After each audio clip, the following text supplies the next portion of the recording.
Join Sid for this edition of It's Supernatural. Maintenant, Jonathan Bernis a un merveilleux ministère partout dans le monde.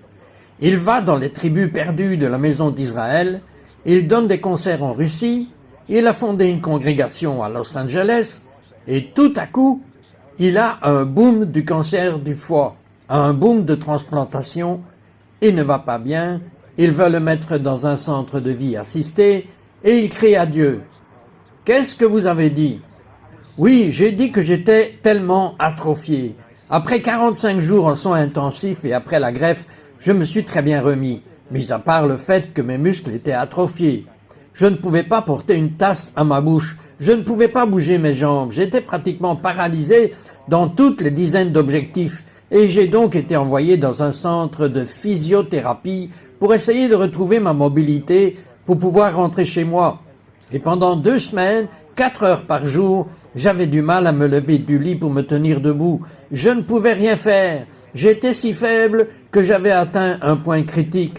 Après 2 semaines dans le centre de physiothérapie, le médecin est venu me voir et il m'a dit « Je suis désolé, nous devons vous envoyer dans un centre de vie assisté. » Et cela signifiait que c'était une condamnation à mort pour moi. Mais non, c'était la fin de votre vie.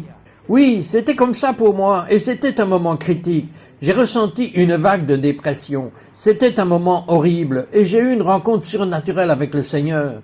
Je n'ai vu aucune lumière, je n'ai pas vu de vision, mais j'ai rencontré la présence de Dieu d'une manière tout à fait unique.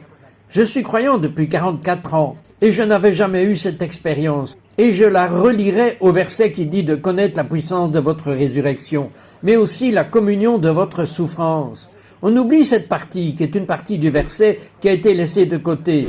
Et j'ai eu une communion avec ses souffrances. J'avais l'impression d'être transporté dans le jardin de Gethsémane et je n'avais jamais bien compris cette image de Yeshua, de Jésus, pleurant ses vaisseaux sanguins qui éclataient. Il était sous une pression si intense parce qu'il savait ce qui allait se passer. Il a dit Dieu, s'il y a un moyen pour que cette coupe puisse passer au-delà de moi, qu'elle passe. Je me suis identifié à cela d'une manière que je n'avais jamais faite auparavant. Peut-être que certains d'entre vous ont vécu cela, mais j'ai crié à Dieu, j'ai dit Dieu, que ta volonté soit faite, mais s'il te plaît, fais quelque chose. Et j'ai eu des milliers de personnes qui ont prié pour moi. C'était un moment de vérité pour moi, et si profond. Et le lendemain, après avoir prié, tout d'un coup, j'ai eu cette énergie qui m'a rempli, et j'ai pu me sortir du fauteuil roulant et me lever. Et non seulement je me suis levé, mais j'ai pu faire mes premiers pas. Maintenant, à quel point Dieu a fait un miracle et combien votre thérapie physique assidue a fait un changement. En vérité, c'est 50-50. En même temps, j'ai travaillé si dur, j'ai tout donné, mais le Seigneur a tout donné. Et à ce moment-là, je me suis levé, ce qui était incroyable pour tout le monde. Et j'ai commencé à faire des pas très lents. Et le médecin s'est retourné, il parlait à quelqu'un de l'autre côté de la pièce. J'ai vu les thérapeutes qui étaient tous d'accord et j'ai vu leur visage changer. C'était miraculeux. J'ai vu les visages de tout le monde changer et le médecin est venu me voir immédiatement après. Il a dit « Je ne sais pas ce qui vous est arrivé, mais tout s'est remis en place. Et vous restez ici jusqu'à ce que vous puissiez rentrer chez vous. » Et cela a pris environ 3 semaines de plus. Cela a pris 3 semaines de plus. Oui, Dieu merci, après 3 semaines supplémentaires, j'ai pu réapprendre à marcher et après 3 semaines, j'ai pu rentrer chez moi et j'ai pu me débrouiller tout seul. Jonathan, vous êtes très fort concernant la question suivante. J'aimerais que vous nous expliquiez, vous dites que les branches naturelles que sont les Juifs reviennent. Parlez-moi de cela. Oui, je le vois. Nous le voyons depuis 1993, ensemble, et Dieu m'a assigné dans des centres de réveil. Cela a été une grande joie et une bénédiction. Mais c'est aussi un défi de tout ramasser et d'aller en Russie juste après la chute du rideau de fer. C'était extrêmement difficile. Mais c'était là que des poissons mordaient, les Juifs venant en masse à la fois. Qui aurait jamais pensé que nous aurions vu de nos jours des stades de football remplis de Juifs et 80% d'entre eux répondant à l'Évangile. Vous souvenez-vous à Saint-Pétersbourg, lorsque nous faisions des appels à l'hôtel, ils se précipitaient dans les allées. C'est pourquoi nous les appelons Russes. Ils se précipitaient dans l'allée et moi, je les arrêtais et je leur disais « Attendez !» Comprenez-vous ce que je viens de vous dire? Je comprends parce que j'ai eu le même sentiment quand cela s'est produit. Est-ce qu'ils ont raté quelque chose? Est-ce que le traducteur a trompé ces gens? Des centaines, voire des milliers, ont couru vers l'autel pour être sauvés pour la première fois de leur vie.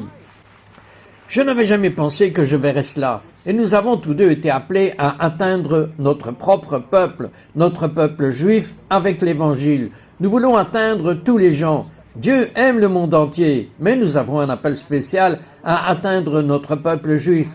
Et je n'aurais jamais imaginé que je pourrais y participer dans un stade de football devant des milliers de juifs et regarder des milliers de personnes en même temps prier pour recevoir Jésus comme leur Messie. Je ne l'avais jamais imaginé. Mais j'ai eu la grande opportunité, et merci Seigneur, d'aller dans des endroits comme l'Éthiopie, le Zimbabwe, et d'atteindre ces communautés juives non atteintes, et c'est également vrai pour les États-Unis. La communauté juive n'avait pas entendu l'Évangile efficacement. Ils ont entendu l'Évangile, mais ils l'ont identifié comme le message pour les chrétiens.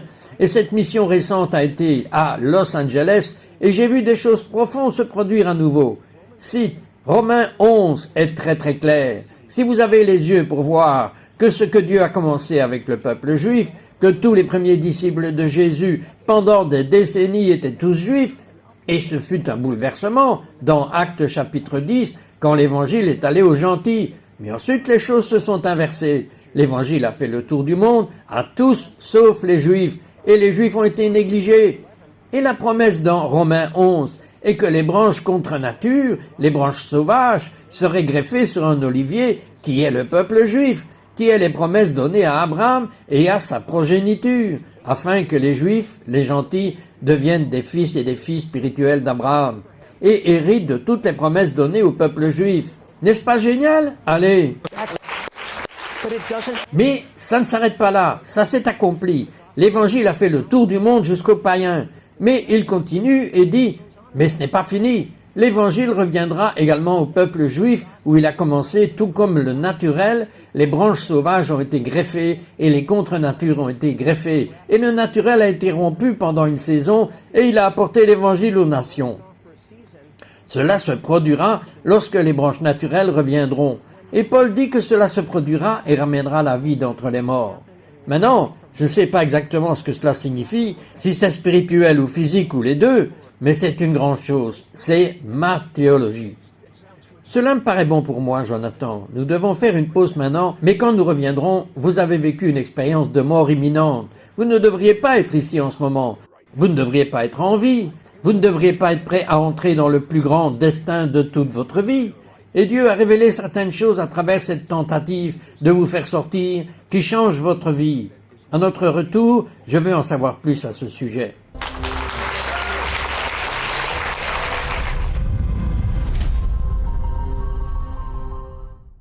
Les rites et les formes ne doivent jamais, écoutez-moi bien, ne doivent jamais dépasser la raison pour laquelle ils ont été donnés.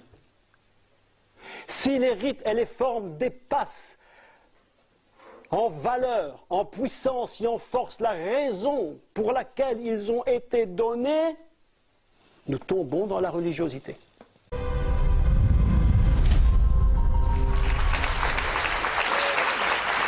C'est un miracle incroyable que le rabbin Jonathan Bermis a vécu. Je veux dire, il vient de nous le dire, seulement 1 sur 10 a survécu. Il avait le foie détruit, il y avait un cancer partout, il a dû avoir une greffe parfaite, miracle après miracle. Cela l'a amené à ce point où même en studio aujourd'hui, il ne serait pas là. C'est un miracle ambulant. Il y a 3 choses que vous avez apprises qui transformeront totalement la vie des téléspectateurs s'ils captent vraiment cela. Vous les avez apprises à la dure. Apprenez-leur la manière facile.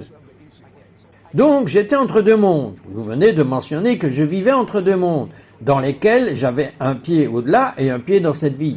Et donc, je ne me souviens pas d'un mois durant ce moment, et vous venez de me dire que je vous avais parlé prophétiquement. Oui, très précisément au téléphone. Je ne m'en souviens pas, mais ce dont je me souviens, c'est que le Seigneur m'a parlé de 3 choses à plusieurs reprises. Elles sont devenues des thèmes pour moi. Et j'ai réalisé très tôt que ce sont des thèmes pour le corps du Messie, car les gens vivent des choses similaires et celles-ci sont des thèmes directement du Seigneur. Je n'ai aucun doute là-dessus. Donc, ce n'est pas moi, c'est le Saint-Esprit. La première est que vous devez vous concentrer sur quelque chose de plus grand que vous. Et ça parle au destin. Chaque personne qui regarde ce programme a un destin unique à accomplir. Et Dieu ne vous fera pas quitter cette terre avant que vous ne l'ayez accompli. Maintenant, si vous abandonnez votre destin, vous êtes en quelque sorte devenu seul après un certain temps. Mais si vous cherchez Dieu, il va veiller sur vous. Oui, l'ennemi viendra contre vous. À chaque mission que j'ai reçue au cours de ma marche avec le Seigneur, 44 ans maintenant, eh bien, il y a eu une guerre extrême juste avant la percée. Et celle-ci a été la pire, en fait, avec le nom de Los Angeles. Je ne vois pas comment cela pourrait être pire. Sûr que vous soyez définitivement au paradis, vous devez le faire. Vous obtenez une parole claire du Seigneur et agissez ensuite là-dessus. Parce qu'il va y avoir une guerre, il va y avoir des épreuves et des tribulations, des obstacles et des oppositions, et vous devez les surmonter. Une fois que vous savez que vous le savez, le destin s'attache à vous-même, à quelque chose de plus grand que vous. Je devais comprendre à travers l'apitoiement sur moi-même pourquoi cela m'arrive-t-il. Et le destin est que c'est mon destin qui m'a tiré à travers tout cela. Je dois accomplir mon destin. Regardez Abraham. Dieu lui a parlé. Nous ne savons pas exactement comment Dieu s'est révélé, mais il a dit à Abraham d'aller dans un pays et qu'il lui montrerait, et par conséquent qu'il serait le père de nombreuses nations, et qu'à travers lui, toutes les familles de la terre seraient bénies. À partir de ce moment-là, la vie d'Abraham n'était plus la sienne, et il devait répondre à cet appel. Il devait se réveiller chaque matin et dire « Seigneur, dans quel sens est-ce que je marche aujourd'hui ?» Et c'est devenu le sien, c'est devenu l'appel de sa vie. Moïse, même chose. Les coups de pied et les cris avaient un destin à accomplir. Il n'était pas content à ce sujet, mais il a réalisé que le destin et Dieu l'ont gardé en vie jusqu'à la conclusion même de ce destin. C'est pourquoi je suis en vie. J'ai dit cela dans une émission précédente, que lorsque je suis sorti du coma, j'ai dit à tout le monde dans la pièce autour de moi, « Vous auriez pu me jeter devant un camion, j'aurais survécu, car mon destin n'était pas fini, mon travail n'était pas terminé. Je savais que je le savais que je le savais par le Saint-Esprit. » Ok, vous dites aussi une deuxième chose que vous avez apprise, et vous avez déjà fait allusion à cela. C'est « Ne cherchez pas la raison pour laquelle Dieu a une liste énorme de choses dans votre destin. » Donc une destinée, vous devez accomplir votre destinée. Vous devez être au-delà de vous-même et des vôtres, de vos propres blocages et de votre propre hostilité avec les gens et Dieu. Et qui que vous soyez, vous devez chercher à accomplir votre destin qui doit être une force motrice dans votre vie. La deuxième chose, c'est que vous devez vous débarrasser de votre liste de pourquoi Dieu. Et c'est un gros problème à cause du Covid. Mon Dieu, pourquoi est-ce que tu autorises cela? Est-ce toi vraiment? Même est-ce que tu existes vraiment? Et plus votre liste de pourquoi Dieu est longue, plus elle est dangereuse, plus vous êtes sensible aux mensonges de Satan. Pourquoi Dieu a fait cela? Pourquoi est-ce arrivé? Pourquoi cela ne s'est-il pas produit? Vous perdez un être cher, vous pensez qu'il allait être guéri, vous vivez un terrible défi, peut-être que c'est une maladie, peut-être que c'est un problème financier, et Dieu, pourquoi? Et finalement, vous devenez amer contre Dieu. Et là, c'est une direction perdante. J'étais arrivé à un endroit, surtout quand je me suis rendu compte de la réalité, que je ne pouvais pas bouger et que je devais me sortir de ce lit. Pourquoi Dieu? Pourquoi? Et nous devons nous débarrasser de la liste de pourquoi Dieu.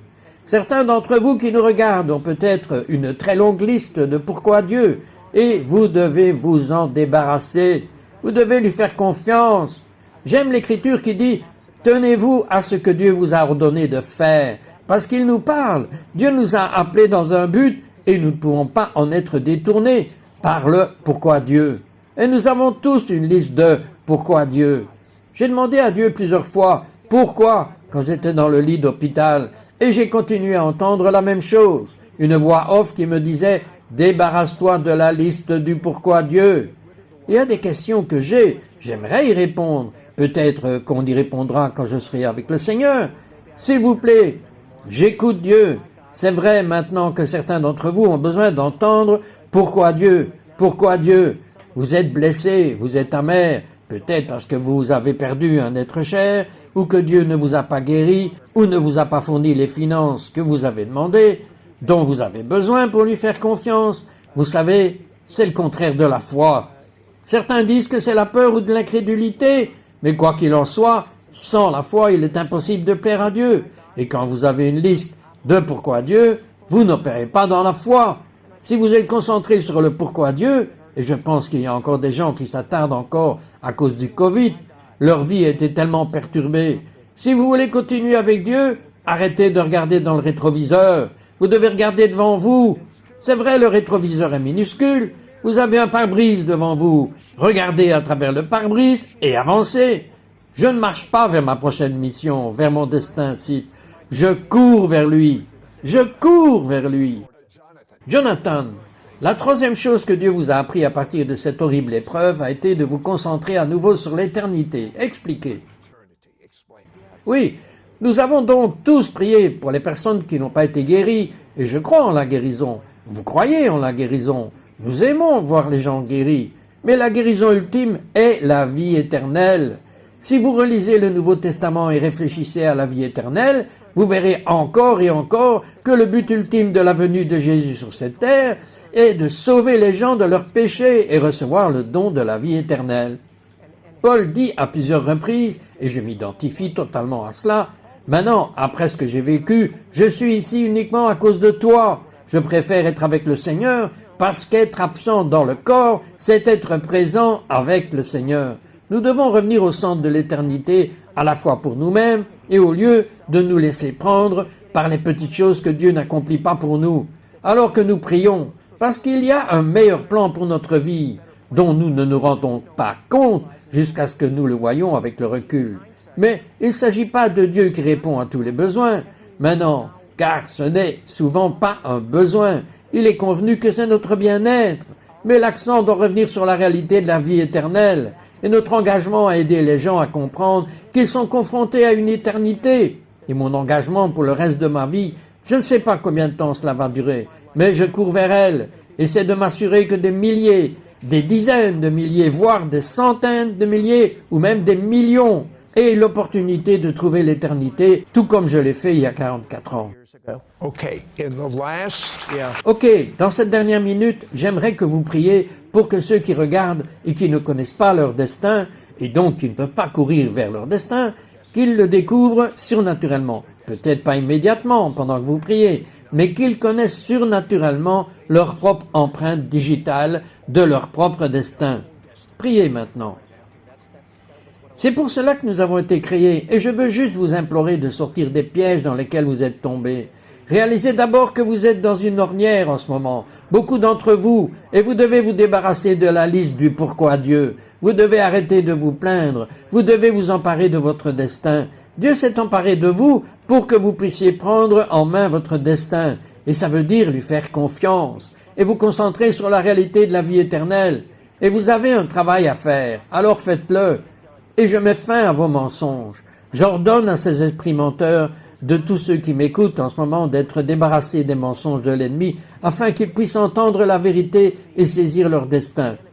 Je déclare au nom de Jésus, au nom de Yeshua de Nazareth, que vous vivrez et ne mourrez pas. Je déclare sur vous au nom de Jésus de Nazareth que vous accomplirez votre destin. Je déclare sur vous que le bastion de l'ennemi dans votre vie est brisé en ce moment, au nom de Jésus. Et je vous parle de vie, je vous parle de plénitude, je vous parle de destin, je vous parle de foi. Allez de l'avant dans le plan de Dieu pour votre vie. Allez de l'avant et proclamez la bonne nouvelle à ceux qui vous entourent. Vous sortirez en vainqueur, parce que celui qui est en vous est plus grand que celui qui est dans le monde. Vie, vie, vie, je parle de la puissance de Dieu dans votre vie, et je déclare sur vous un nouveau jour, un nouveau départ. Saisissez-le, prenez-en la main et je déclare pour vous et votre famille la vie en abondance et en plénitude, au nom de Jésus.